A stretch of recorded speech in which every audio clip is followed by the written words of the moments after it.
Je reprends la vidéo qui a été interrompue. À l'instar du petit voilier océanique de la première phase du projet Godessarc, long de 10 mètres, 10 mètres 50 plus précisément, de longueur de coque, eh bien, il sera, le grand navire, le méga ship de la seconde phase du projet Godessarc sera, comme ce petit voilier océanique, équipé de mâts bipodes. Voilà.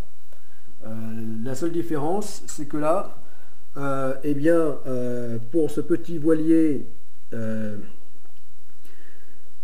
donc de la première phase du projet Godessarc, le GA Godessarc Pakicetus, eh bien, lui, donc à son mât aura son mât bipode de 12 mètres, long de 12 mètres. Donc,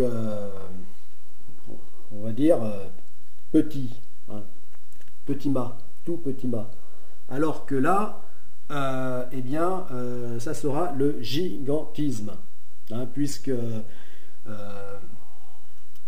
donc ce long navire articulé, Godessarc, de la seconde phase du projet Godessarc, eh bien, fera 360 mètres de long, de là jusqu'ici.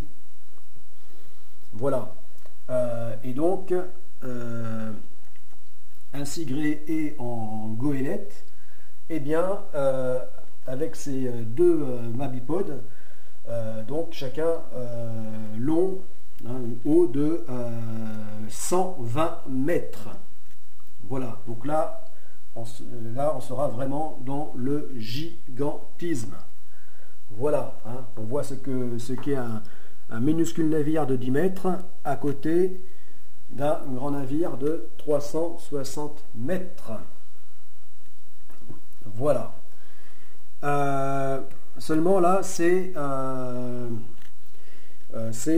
Godessarc en mode 360 mètres. Parce que, bon, en fait, c'est un navire qui, en plus d'être articulé, puisqu'il sera articulé en son milieu, voilà, ainsi mieux pouvoir naviguer, passer donc dans la houle océanique, eh bien, il pourra aussi se séparer en deux navires distincts. Voilà. Deux navires distincts qui, donc chacun seront longs de 180 mètres. Parce qu'en fait, ça sera deux navires identiques, sister ship. Donc avec la Godessarc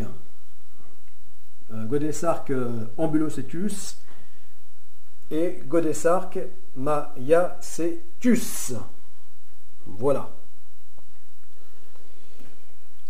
Voilà, donc Godessarc, eh bien, d'un seul navire devenant les deux navires Godessarc Maiacetus et Godessarc Ambulocetus. Voilà. Donc chacun avec leur immense mât bipode. Voilà. Alors je reviens donc donc au sujet du petit voilier océanique de la première phase du projet Godessarc, puisque ici nous sommes bien sur la chaîne projet Godessarc phase 1. Voilà. Là. Voilà. Donc on voit cette maquette à côté de l'autre qui est plus grande. Voilà, alors ce qui est amusant, eh bien, c'est ici que cette maquette que l'on voit là, eh bien, qui est au 1/400e, eh bien, si l'on compare sa taille à celle-ci, eh bien, ça correspond, ça donne une idée de ce que l'on voit dans les vidéos, dans certaines vidéos donc du chantier de construction donc réel de ce voilier, eh bien, où on voit justement cette maquette qui se trouve dans le vrai chantier de construction. Eh bien, c'est le même ordre de grandeur, voilà, que celle-ci comparée à celle-là. Voilà. Parce que celle-ci est au 1/20e et celle-ci est au 1/400e. Voilà. Donc, quand on a trouvé celle-ci à côté du vrai en construction, à côté de la structure du voilier en construction, du vrai voilier, eh bien, c'était la même taille que celui-ci comparé à celui-là. Voilà. Voilà. Voilà, allez voir cette vidéo qui s'appelle La miniature de la miniature. Voilà. Bon, enfin, ça c'est à titre de comparaison. Hein, voilà, hein, c'est s'amuser avec les grandeurs d'échelle. Voilà. Donc,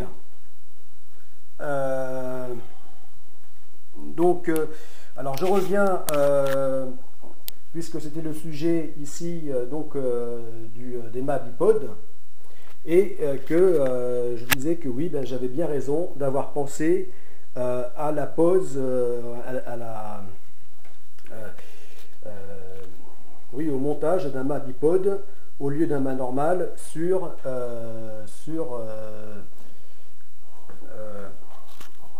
ce petit voilier océanique GA Pachycetus. Voilà. J'ai bien raison, oui, parce que donc un navigateur a appliqué mon idée et a même commencé depuis déjà 3-4 semaines son tour du monde sans escale en solitaire sur un minuscule voilier de moins de 6 mètres, enfin 5,90 m exactement de longueur de coque, mais donc équipé d'un mât bipode. Alors qu'à la base c'était un voilier comme celui-ci, hein, comme ce Chatham Extreme 330, c'était un voilier en tant qu'ancien coco, donc voilier coco, de la gamme coco. Eh bien, ce voilier avait un mât qui était équipé d'un mât normal, c'est-à-dire monopode. Voilà. Alors si pour une telle navigation démesurée pour un si petit voilier, il a appliqué cette idée, c'est que il avait de bonnes raisons. Voilà. Et donc là, je l'ai expliqué dans les vidéos précédentes. Voilà.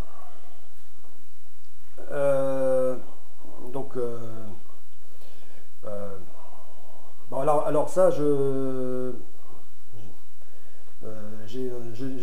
disais que je pense que avoir eu cette idée de ma bipode avant lui, bon, ça c'est que je présume, mais je n'en sais rien. Mais en tout cas, ce qui est sûr, c'est que cette idée, il a appliqué. Voilà. Alors que la mienne, eh bien,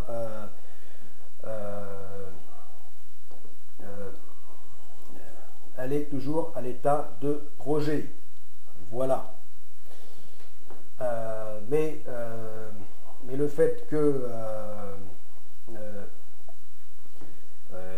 qu'il applique cette idée, eh bien, raison de plus pour que mon idée soit vraiment réalisée dans le futur. Voilà. Voilà, donc ma bipode. Voilà, donc ben je disais que aussi que par respect donc de l'architecte naval de ce modèle, Gilbert Caroff, décédé fin 2016, eh bien, je ne peux pas apporter autant de modifications que j'aurais voulu, voilà, que souhaité. Voilà, donc en tout cas je ne peux pas faire de modifications majeures, voilà, telles que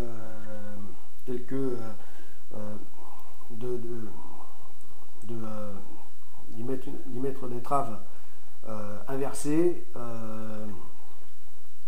ce qui modifierait un peu donc les lignes générales de la coque. Voilà, je ne peux pas apporter de telles modifications. Mais par contre, je vais tout de même, pour donner un maximum de chances de succès donc à l'Astago, à l'immense navigation de la première phase du projet GoDesArc, la satellite Trip Euroon Global Océan, ce multitour autour du monde, donc sans escale, en solitaire, tant d'ouest en est que du sud au nord, par les deux pôles. Eh bien, pour garantir un maximum de succès, eh bien, je vais quand même faire des modifications importantes, sans qu'elles concernent donc les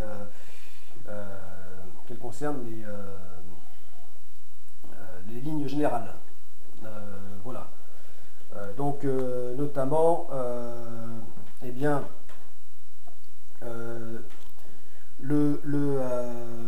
la pose de safran, des deux safrans, puisqu'à la base c'est un modèle bisafran, mais de deux safrans qui devront être amovibles. Voilà, parce que ce sera plus sécurisant en cas de navigation dans des glaces ou en cas d'avarie, de choc avec un OVNI en pleine mer par exemple.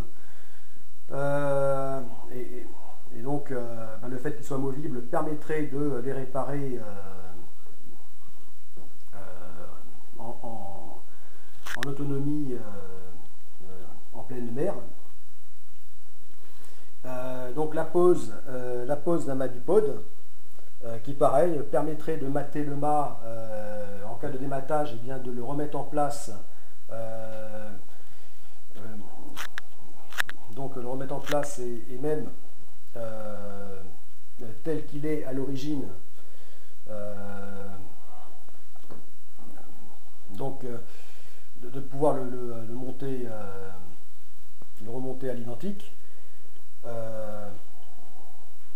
Donc de pouvoir faire ça pareil, sans assistance en pleine mer.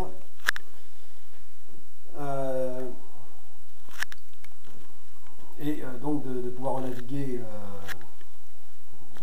tout de suite, être opérationnel.